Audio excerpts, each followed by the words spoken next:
So I'm going to do my best in this video to combine chapter 16 and 17 because they cover the same time period. 16 focuses on industrial America, and chapter 17 focuses on like workers organizing specifically in the West and in the South, and kind of this creation of this huge third party in politics. So they're both really short chapters. There's only 7 sections in both chapters combined. And so we're going to start there looking at the different sections in both of these chapters just so that you kind of get an overview of what we're going to talk about in the video. So chapter 16, it starts out talking about America industrializing, then it goes into laissez-faire, social Darwinism and their critics, and then society and culture in the Gilded Age. And chapter 16 ends on national politics in the era of industrialization. So we're going to get through all of that really quickly, and then we're also going to cover, like I said, chapter 17. So I want to start off, and your chapter does this introduction over usually two people, right? Usually from both sides of the story. Well, this one, I want to show you his picture. This is Andrew Carnegie, sometimes referred to as Carnegie. There we go. Just making sure you can still see it. My little screen went away. And Andrew Carnegie, he is the true American story, right? The true rags to riches story. He starts off in Europe, and his family's going to immigrate over. He starts working as kind of like this clerical clerk, kind of doing these mundane tasks, and then he works his way up through the company, and then eventually he becomes a millionaire himself. And he has so much money, but he does good things with it. He believes that having money and not giving back is like the greatest sin ever that you could commit as a wealthy, well-off person. And so we actually use the Carnegie unit that's named after him in education to measure education. He also gave back in forms of like music and the arts and libraries, and he did not want to die with all of this money that did nothing. A lot of people pick up on stories like that and of the American dream and think, oh, I can do that as well. I can make myself into like a self-made millionaire. You can, but it's not as easy as we tend to think that it is. And so, but you have examples like Carnegie who kind of buy into that American myth of, hey, anyone can do it.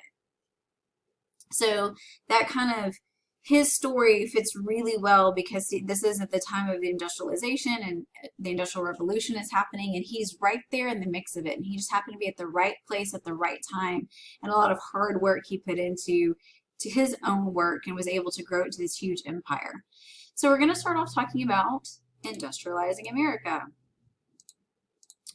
And this new industrial economy that is made. So like in the post-Civil War era, the United States, we become part of this international trend towards industrialization. We have a lot of technical innovation, a lot of economic competition, and rapid growth happening. And that growth that came from industrialization, it's going to help us. We're going to quadruple our domestic product. So that just means we are manufacturing more here. We're not relying on goods coming in from out of the United States, but also we are able to sell our goods even more overseas because we're going to have factory production. And a lot of our large factories, especially on the coast, they're going to pop up.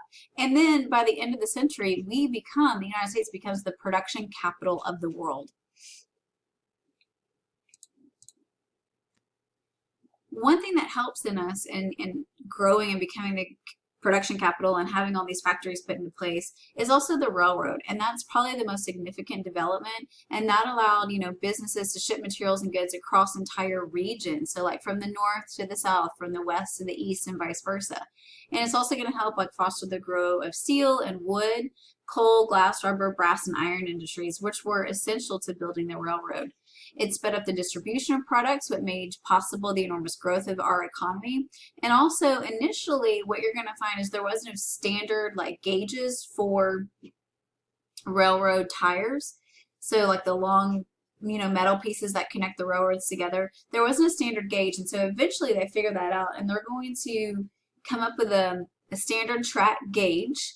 And also what the railroad company does is it divides, or the railroad industry divides the country into 4 standard time zones so that scheduling can be consistent from east to west.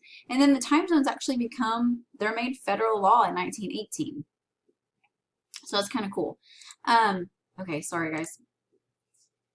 We also have these innovation and inventions that are helping, right? We have the expansion of the telegraph. We have offices that are becoming more productive. We have like the invention of the typewriter in 1868. Then we have carbon paper that comes out in 1872. So like you can make copies. We don't have copy machines, but with carbon paper, you're able to make like a copy with that. The development of adding machines. So all these, little innovations and inventions are helping offices become more productive. Then over the course of the 19th century, the telephone really helped transform communications from a local service to really connecting the country. And we even are going to put in a line between the United States and Europe, and that's going to connect us to your European market. Some of this probably would not have been possible without Henry Bessemer and steel manufacturing.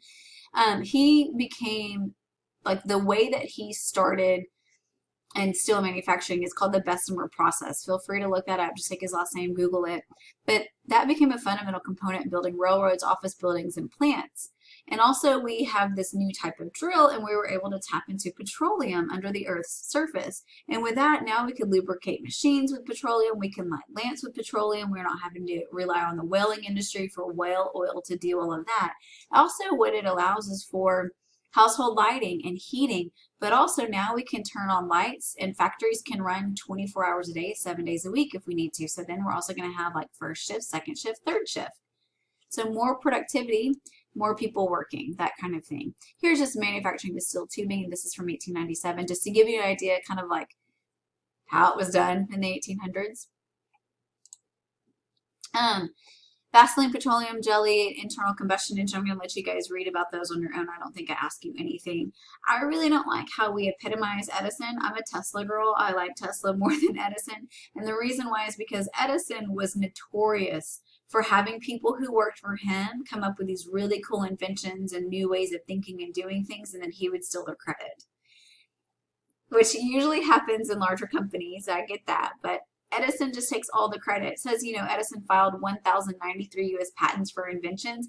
He didn't invent all of those, though. People working for him did, and I just don't like people taking credit when they shouldn't. But we do have Edison and Wall Street banker J.P. Morgan. He's going to help finance the Edison Electric Company, and that's going to help light all of New York City. And eventually, it's going to morph into the General Electric Corporation, also known as GE. We also have consolidation of industries, industrial consolidation. Before we get there, I'm sorry, I completely skipped over building a new South. That's kind of important to us, right? Although we do industrialize in the South, we're just not able to keep up with the same pace as the North and the Midwest. It does help this new South after the war. And it's supposed to mend sectional divisions and integrate the region into a national economy. It does that to some extent, but not as much as you're probably thinking. Like blacks and whites just don't suddenly come together during this time period. That's not what's happening.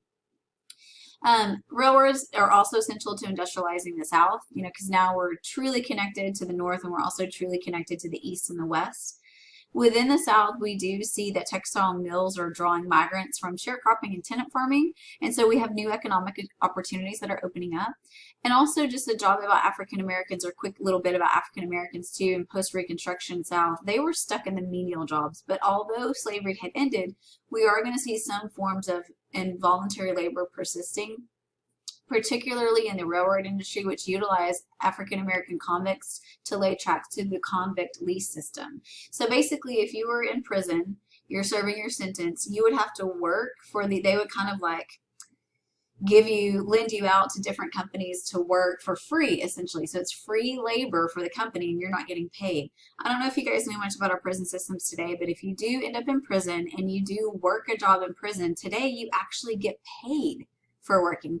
You don't make a whole lot of money in prison, but you do get paid for your services. That's all about trying to reform prisoners, which we still have a long way to go in prison reform. I'm going to skip over cigarette manufacturing. You can read about that if you want to in the book. I just don't find it really important to the whole story.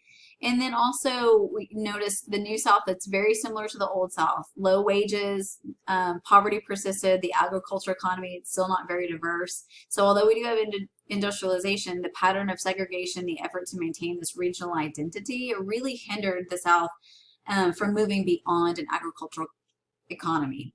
Just want to show you this picture really quickly, this map, kind of connecting all of the South. You can see also what was grown in certain areas. Cotton is king in the South. You'll notice the cotton all the way here in Texas as well, all in green there. The orange is for tobacco growing regions, and then coal mining is there in the purple. But look at the red lines. This is what I find interesting. These lines represent railroads. If you go back and you look in chapter, I think it was 13 or 14, where it shows you like railroads laid before the Civil War and during the Civil War, we are not nearly as connected in the South as we are in this picture. Okay, so now we're moving to consolidating industries. And big companies, in order to increase their profits by reducing costs, charging lower prices, and outselling competition, which that's going to enable them to buy out smaller companies and kind of build an industrial empire. So there's also something that your chapter is going to mention. It's called economy of scale. I'm not going to ask you many questions about that, but just so that you know what it is, in order to make money, manufacturers, they have to reduce their per unit costs. In order to do that, they have to increase the output of their product. That's called economy of scale. Another business innovation for creating an industrial empire is known as vertical integration. And this is what Andrew Carnegie does. So he controls all the phases of production from top to bottom. So for him, that would be the digging of the raw materials, the transporting of them to factories, manufacturing the product in the factories, and then shipping them to market. So he owns the company that's going to dig the raw materials. He owns the transportation company, the railroad company that's transporting it back and forth. He owns the factories where they're manufacturing the products, and then he owns the railroads that are going to ship them to market. And even if they're shipping them overseas, then he owns the boating company, the shipping company that's going to ship them overseas too. So owning everything from top to bottom, you can eliminate the middleman that's going to drive up the price. And that it also required close supervision of all aspects of production, so kind of like micromanaging, but that's vertical integration. Another type of integration, that's horizontal integration, and that's in which businesses acquired all of the producers or sellers of the same product and drove them out of competition, resulting in monopolies. And among the most iconic horizontal integrators were guys like Jay Gould. He was a Wall Street tycoon, and he controlled the Union Pacific Railway. He took over Western Union by merging it with his American Union Telegraph Company for a $30 million profit, I think, back then. Okay, we're going to keep going here. So economic consolidation, it does foster growth of corporations, and that's going to represent a transition from partnerships to an opportunity for investors to participate in economic growth. Don't even worry about that kind of stuff. What we do see is that places like John D. Rockefeller, let's skip down to Standard Oil Company, his founding of that, he is going to create what's known as a trust, a monopoly on oil that's formed through consolidation, buying up. What he did, he went out and bought up all the other oil companies, right? And he combined all of them into the Standard Oil Company.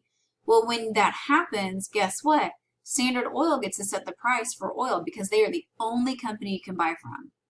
When you set up a trust or a monopoly like that, it eliminates competition, which is not fair. And then in 1886, we have this court case, number 4 that's listed there, Santa Clara County versus Southern Pacific Railroad Company. And the Supreme Court came out and ruled that corporations, we're going to treat them like persons, which gave them the right to due process under the 14th Amendment. It's really important for you to know corporations are considered persons, and they do have due process under the 14th Amendment. I feel like that's going to be a question. We are going to see, you know, in spite of the fact that corporations gained increased rights under rulings such as that, we do see that opposition is faced, right? So in 1890, Congress is going to pass the Sherman Antitrust Act, which codified existing legal principles and outlawing monopolies, and that prevented free competition. It wasn't intended to prevent large corporations from doing business, and the judicial system supported corporations. We have this court case that your book talks about, United States versus E.C. Knight Company, which ruled that manufacturing was a local or state endeavor and thus outside the scope of federal regulation. So there's that. But the expansion of corporate endeavors require new positions. And so we are going to see these new positions opening up. Like you're going to have managers, you're going to have accountants, comptrollers, traffic managers, marketing executives, all that kind of stuff to help streamline production. So we do see you know, more jobs being created, which made, in essence, the workers themselves eventually, like it's a scientific management type thing, and really the workers are treated no different than the machines that are producing the goods.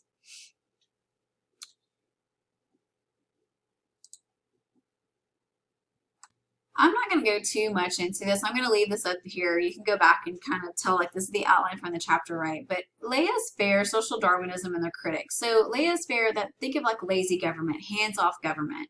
Government is there only to come in like a crisis situation, but for the most part, they are going to be the invisible hand, the government is. And they're not going to mess with anything as long as, you know, economic growth is happening. Government regulation is going to be limited. And that's what we see. We see the government really taking a hands-off approach and not really coming in and stopping these corporations like they should have. Capitalism at its best. Social Darwinism, you know, Darwin, he wrote that whole survival of the fittest. It was never intended to be placed on humans. He was talking about just evolution theory. That's all it was. Well, then what we see, though, is people have started applying that to human beings and also applying that to social conditions and survival of the fittest. So you can take that as you want, but it was never intended to be that. But we do have like tons of people coming out and saying, well, remember Darwin's like evolution of species and talking about survival of the fittest. Well, it's the same thing in economic competition. The weak companies will be ruled out and leaving progress for the stronger companies to come in and take over. So that's all that is. I don't think I really asked you too many questions about even the people on this next slide. So we're just going to keep on keeping on and keep on moving. I do want to talk about society and culture just a little bit because this is when we start to see, you know, even more people moving into what we consider now the suburbs and building like these mega houses or these mini mansions or even mega mansions. But we do see lavish homes and upscale neighborhoods and people starting to decorate their houses with an eclectic mix of art and furniture. We do see people having times to go out and socialize. They're going to social clubs. They're educating their children in exclusive schools. And they also attend some of the elite churches. The wealthy also owned these expansive summer homes that were just as grand as their main residences. And so, like, we'll go to the beach and spend our summers at the beach now. And we also have the wealthy visiting places like opera houses and museums and historical societies and concerts because they're also contributing to the building and the support of those. In addition to elevating the level of wealth, we also see the growth of industries expanding of the new middle class by creating white-collar jobs. So white collar, that's like your managers, your kind of the upper elite, like those that run the company versus your blue collar jobs. Those are like your grunt workers, your everyday like on the factory floor workers. And so we do see like white collar workers, almost the number tripling between 1878 and 1910. Middle class families, they're also going to decorate their homes and kind of these knickknacks around their houses to display the wealth that they do have. And we do see them also giving back to charitable works, just like the rich did, the wealthy. And we do see them participating in organizations like the YMCA and the YWCA. Also, we're going to see kind of a little bit of a shift in gender roles and changing gender roles. Women in the middle class, more and more are going to become homemakers, and many had servants in spite of the fact that families got smaller. And these are, like, again, middle class. We're going to talk about industrial workers and kind of how different it was in different regions. So this is like a select few that were able to have servants, able to educate their children at home. And even for women who go on and get a college degrees were not intended for women to be like, oh, you want to become a doctor, then go to college and become a doctor. No. Women attending college during this time period, they were taught how to manage the house and how to be good wives and good mothers. That was their college education. Technology and inventions, it makes women's lives a little bit easier, but it also means they are even have more of a workload. So you don't have to spend a day, you know, on your hands and knees scrubbing your floors. Now you have like vacuum cleaners that can do it for you. You've got washing machines that can help, you know, lessen the time that it takes to wash your clothing.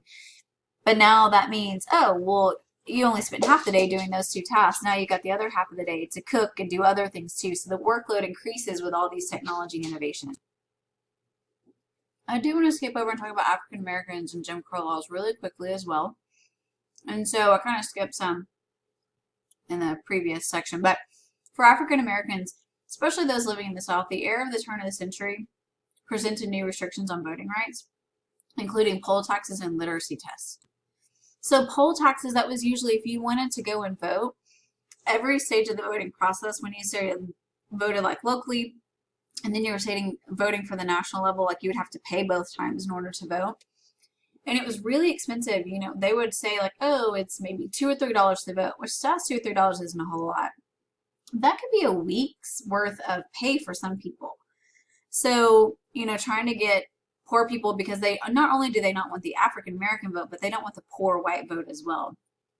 The literacy test, that was often like a loophole, included a loophole called the grandfather clause. So if you couldn't read, that's okay if you were white. If your grandfather could vote, like in the 1860 election, and you were white, even though you couldn't read, you would get to vote because of your that grandfather clause. That was just a way to circumvent the 15th Amendment. In addition to those types of voting restrictions, whites in the South are also going to institutionalize Jim Crow laws, which are going to formally segregate African Americans. And then in 1883, the U.S. Supreme Court struck down the 1875 Civil Rights Act. And in Plessy versus Ferguson, the court ruled that equal but separate accommodations for whites and, quote, coloreds, unquote, on railroad cars did not violate the Equal Protection Clause of the 14th Amendment. So this is where we actually have the Supreme Court saying, oh yeah, no, separate but equal is fine. We all know that separate but equal is not fine. So that case is going to be turned over in the 1900s, but we'll talk about that when we get there. So in addition to political restrictions and also social restrictions, you know, African Americans are going to face extreme racial violence for overstepping boundaries. And in spite of the many challenges, though, because of that, we do find like whole communities and whole sections of different cities are going to, African American are going to establish businesses and really thrive, like in the Black districts. So you're going to see businesses, churches, schools, and civil and fraternal associations set up that are for Blacks only in the Black part of town.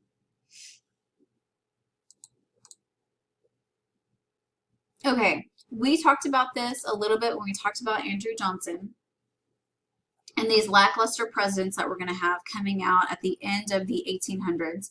And what we see is it's because of Johnson's impeachment, Congress took away so much power that the president had. And so really it's just kind of like a figurehead. It's an administrative one. They're not really in control. Political parties had no solid constituencies in the presidential elections from 1876 to 1896. They were all very close. No president during that time won 2 consecutive terms, like back-to-back terms.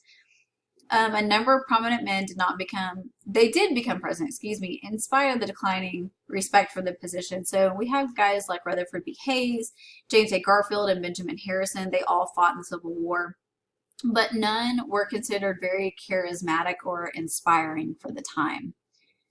We also are going to see some political shifts happening. It continually shifted from party to party, from Democrat to Republican, and no president had his party in the majority in both houses. And in addition, Congress turnover was just rapid. The House and Senate were paralyzed by the rules that turned orderly procedure into chaos. And really, the Senate, it does have a bit more structure than the House did, but the leadership and members of the Senate failed to work effectively together. And so senators clung to their personal opinions over party lines or views of their constituents. We're going to skip that part too.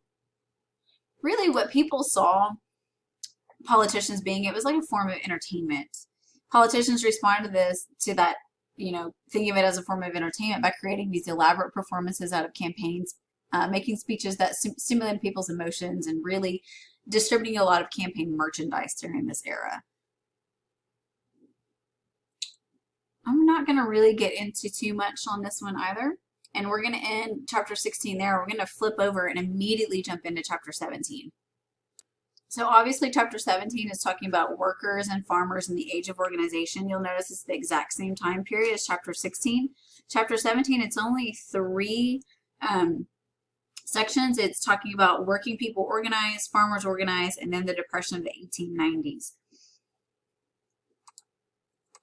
There we go. So in addition to transforming the American economy, society, and culture, the process of industrialization, it does have a very important impact on structure, division, and style of labor that industries utilized. We're going to see the number of factory workers employing at least 500 people or more. That grows tremendously. More than 1,500 factories are going to have more than 500 workers in them. One group that's drawn to this type of industrial factory work are farmers. Many of whom they found like, oh, farming is not for me. I cannot self-sustain. I don't like, my land is not producing. So although the majority of those farmers that go and do industrial work were white, we do have a lot of blacks migrating too, hoping to find opportunity less restrictive labor conditions in the cities as well. Also, the difference between skilled and unskilled workers really quickly. So skilled, that means that you have to have training to perform a certain task. So in today's society, think of like electricians and plumbers. You just can't be like, oh, I'm going to take up plumbing today. No, you have to go through an apprenticeship. You have to go through the training. That's a skill trade. Unskilled would be if you wanted to go work at Walmart and run the cashier, or you want to go work at Berkshire's and run the cashier. That does not require any type of special training, and you can usually learn that job in like a day or two, how to figure out how to work their cash register. So those are examples of skilled and unskilled workers.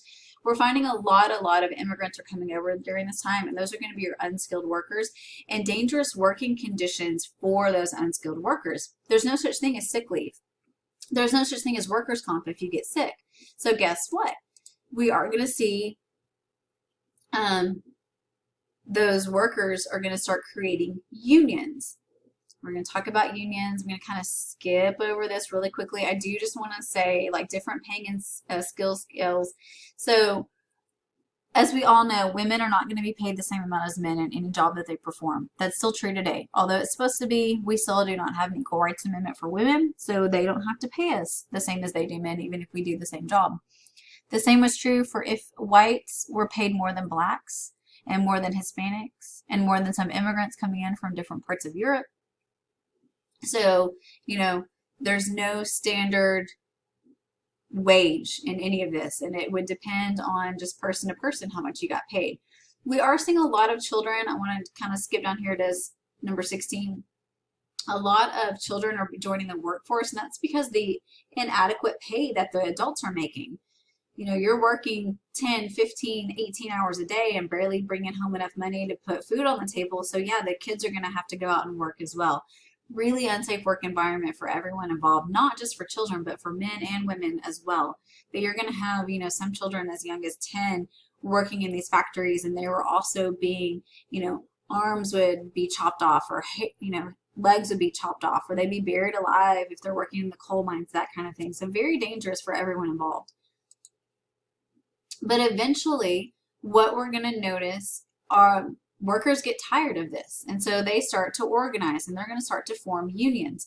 We don't have a whole lot of unions here in Texas because we're an at-will state, and meaning you could walk in one day and you're wearing a Texas Rangers shirt, the baseball team, and your boss doesn't like the Texas Rangers. He's more of a Houston Astros fan, and so he's going to be like, you know what, I don't like the Rangers, you're fired. I am not joking. That is how easy it is to fire someone in the state of Texas. So, but with a union, you can't do that if you're part of a union. So unions protect their employees, but then also they fight on behalf of their employees for better working conditions, for safer working conditions, for more standardized pay, for shorter working hours. And so unions are going to start to gain a lot of momentum because more and more people are working in the industry, in industrialization, and in factories. And the Knights of Labor probably become one of the biggest unions out there right at the turn of the century. And Uriah Stevens establishes the Knights of Labor, and they embrace this idea that all workers shared common interests, and they also believed in extending membership to all workers except bankers, lawyers, saloon keepers, and professional gamblers, all who they thought were an economical moral detriment to citizens.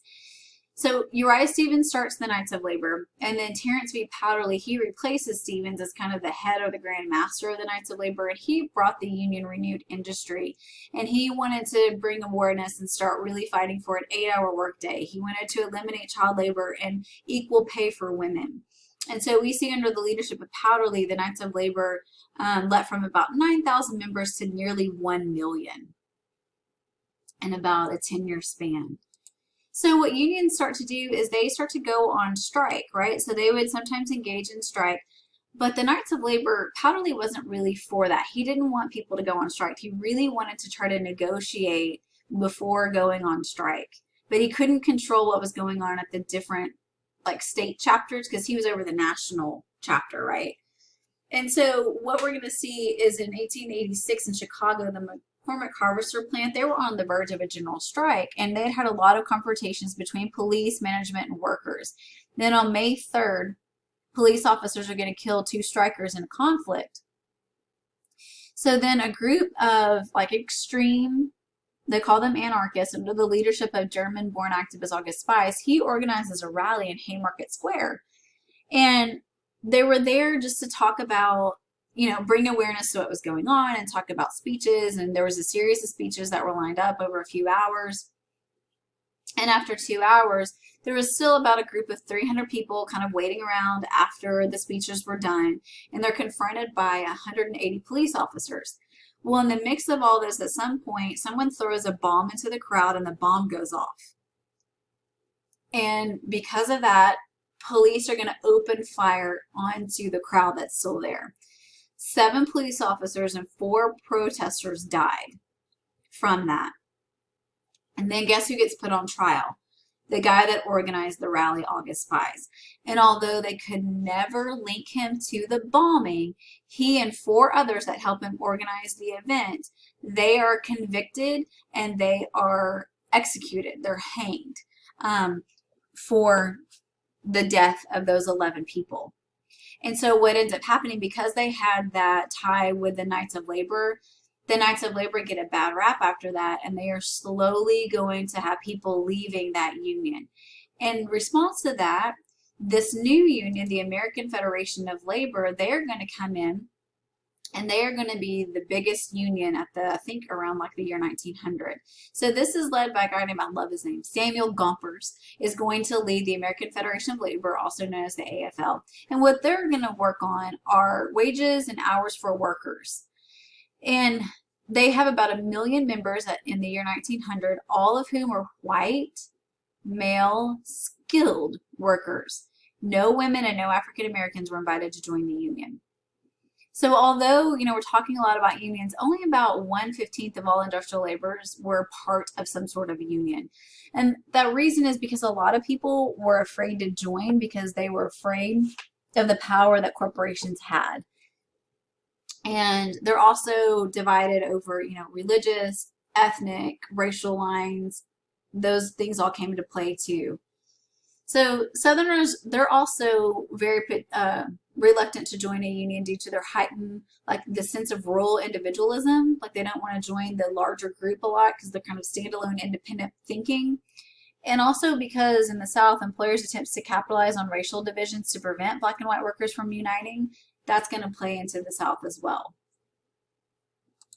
We are going to skip over all of these union strikes and all of this. You can go back and read through it, but there's so much information, and all it is just giving you examples of when unions rose up to perform a strike and then what would happen, whether the big boss was involved or he pawned it off to someone else. So if you're interested in that and you want to read those stories, please read through this section of the book. One thing I do want to point out, though, during one of these strikes, and it was,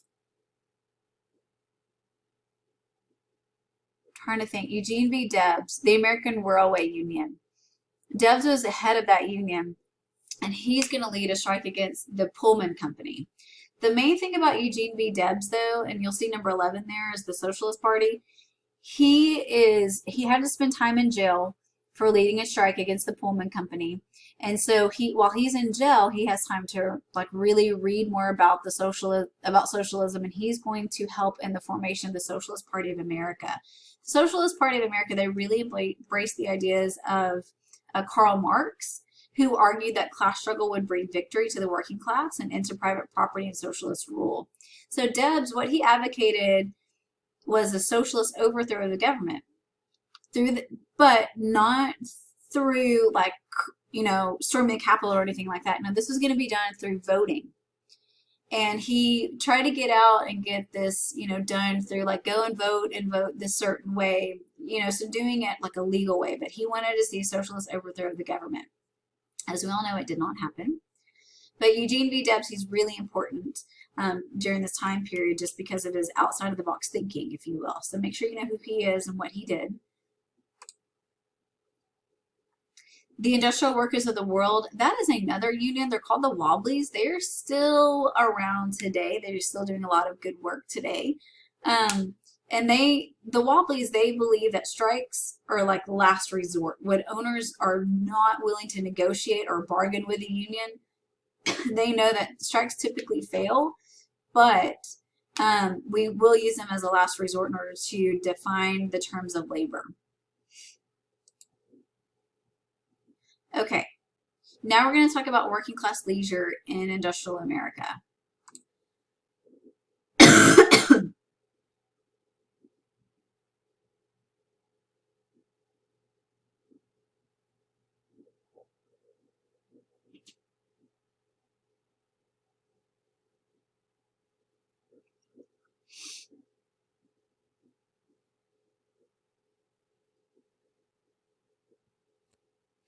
People are going to be able to get out and actually enjoy themselves after work, more and more so. And recreation really does vary by gender. It does vary by race and the region. Amusement parks, more so for the north, like Coney Island is one of the most famous amusement parks that we have. Also, we see other forms of entertainment starting to popularize, not just going to the dance halls, what we consider like a club today, or amusement parks, but also different types of music. And we here in the South, depending on, where in the South you're talking about, but we have two new forms of music. One of those comes out of the Mississippi Delta, and it's called the blues. And this was introduced to us by African Americans. They created the blues, and it's talking about their experiences while accompanied by these makeshift instruments, like the washboard type of thing. Those are the blues, and the blues are really popular even today. Then we also have jazz. And this is a more experimental sound, one that grew out of Black musical forms in New Orleans, and jazz really fuses African, Caribbean, and European styles of music. Whites in the South also embraced other musical traditions such as ballads and folk songs, and that created country music as a primary form of leisure. We also have religious music is very important, especially during evangelical revivals, and also, religious music is popular across racial lines. Okay, let's talk about farmers organizing. So you have your industrial workers that are organizing in unions. Well, we're also going to have farmers uniting and creating their own type of union. And it's known as the Patrons of Husbandry, or the Grangers. And it becomes a very popular organization. And they start putting on like fairs. Think of like your ag fairs, your 4-H like showings and stuff like that. That's what they started to do. But they also wanted to create like a co-op to sell goods at higher prices, and so they would pool their resources together, buy at wholesale rates, and then provide a gateway through which farm workers, could also enter politics by endorsing candidates who favored their causes. This is going to change, and it doesn't talk about it there. I want to skip down. I'm going to skip kind of down to the Populist Party that comes out of like the Farmers Alliance. So the alliance, they didn't find extensive support among Republican and Democratic parties, and so what they did is they actually created a third political party known as the Populist Party, or the People's Party. Go back and read about the Sherman Silver Purchase Act and why that was important to them. But what we have is the Populist Party is going to give 1896 election a run for their money. 1892 actually is when it starts. But the Populist Party, or the People's Party, they start to take on key issues, including graduated income tax, the 8-hour workday, a ban on using Pinkertons in labor disputes and immigration restriction, and also women's suffrage, the right for women to vote. The Populist Party focused on economic conditions. It did appeal to African Americans, but it didn't really incorporate a program of racial equality. But in 1892, they're going to run their own presidential candidate. He doesn't win, but he does receive more than 1 million votes and 22 electoral votes. So although they don't win at the national level, we do see them having 10 people 10 populist members represented in Congress, 5 U.S. senators, 3 governors, and 1,500 state legislators. So, they were a force to be reckoned with, this third party. And they're also they're not going to run their own presidential candidate in 1896, but they are going to join another political party. And we'll talk about that in just a second. We're going to talk about the Depression of the 1890s really quickly. And so we go through really, really good times. We go through really, really bad times. And it's kind of cyclical in our society, meaning round and round, right? So we will have a panic and then we'll come out of it. And then this panic is really the last panic before this depression, before the big, like the depression, capital D depression. But we have just a series of events, economic events that triggered the Depression of 1893. Our unemployment rate, it gets really high, nearly 12%. And at the time, we were under the leadership of President Cleveland, and he was really seen as being ineffective. And in response to this, there's a gentleman by the name of Jacob Coxey and also Carl Brown. They are going to lead a march on Washington, D.C., and it's 500 unemployed guys. And they're going to march on Washington's Capitol, and they just want the president to acknowledge unemployment and to see what the government can do to step in and help with this growing unemployment. And instead of meeting them and instead of talking to them, Cleveland sends out the military, and basically they just beat the crap out of Coxey's army, and they're arrested for trespassing. Also, his response to the Pullman strike, it just reflected a divide between his supporters, who were mainly businessmen and the rich who benefited from his policies. So it highlights or reflected that divide between the haves and have-nots again. It really just seemed like Cleveland wasn't out to help the everyday man. He was out to help corporations and the wealthy.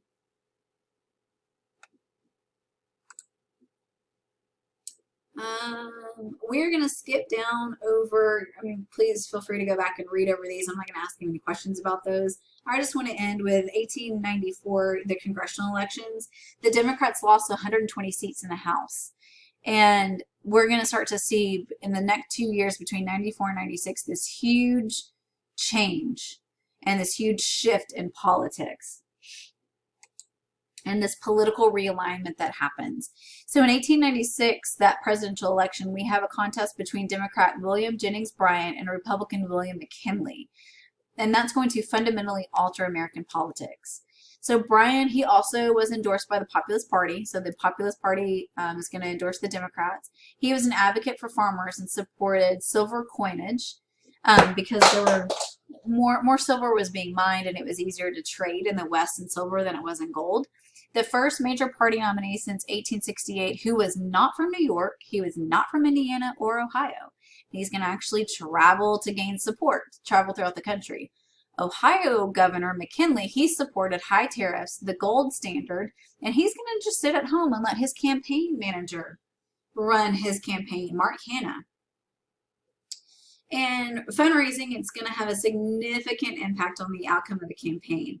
While Bryan is running around and literally running himself ragged, he only gets about $1 million in campaign funds. While McKinley's sitting at home, he's letting his campaign manager do everything. He brings in $16 million.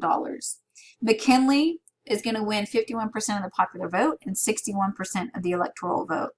The outcome of the election reflected a shift in voting patterns, though. Republicans created a coalition among industrial owners and workers, and they blamed the Democratic Party for the economic collapse of 1893.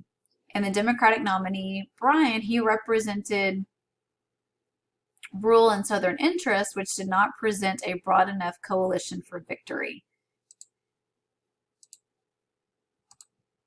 So, Southerners or the populists argued over policies, electoral strategies, and regional interests. And after McKinley's victory in 1896, they couldn't sustain enough momentum to keep the party together. So in spite of the fact that in the Depression it was a positive step for the nation, it did have a negative effect on that third party, the Populist Party. And Southerners, they were threatened by the populist movement, manipulated voter regulations to deny poor whites and blacks access to voting, and they embraced measures such as poll taxes and literacy tests to create economic and educational barriers to voting. And what we see is in 1898, there's the Supreme Court case, William versus Mississippi, and it upheld the legality of educational and economic measures to determine access to voting, which influenced the Populist Party's embrace of white supremacy as a survival mechanism. So, populism, it does provide an example of political movement that failed, but nonetheless, it does have an important influence on politics, mainly the reforms, such as direct election of senators, the graduated income tax, government regulation of business and banking, the sub-treasury system. Those are all things that the Populist Party was fighting for, and they're going to be adopted in the 20th century. In their effort to forge unity between farmers and workers, populists called attention to the influence that the working class unity could have in electoral politics and confrontations with management. If you could come together, you can be a really good force. Populists also made clear that farmers could no longer embrace that independence, that individualism, and hope for success in something like industrialization and modernizing the world. You can't do that independently. You have to come together as a larger group. They're going to have to mobilize and unite for their own interests in politics and business. And this is talking about, farmers in general. So moving forward in this unit, we are going to, the last chapter of it is chapter 18, Cities, Immigrants, and the Nation. We're going to go back and kind of pick up of 1880 to 1914-ish, I believe. And we're going to talk about, obviously what this chapter is talking about, but new immigrants coming over, how cities are on the rise, and just kind of the nation as a whole in chapter 18. And we're going to talk more about politics and the use of city bosses and what that means. So stay tuned for that. And we are almost done with the Gilded Age. Yay!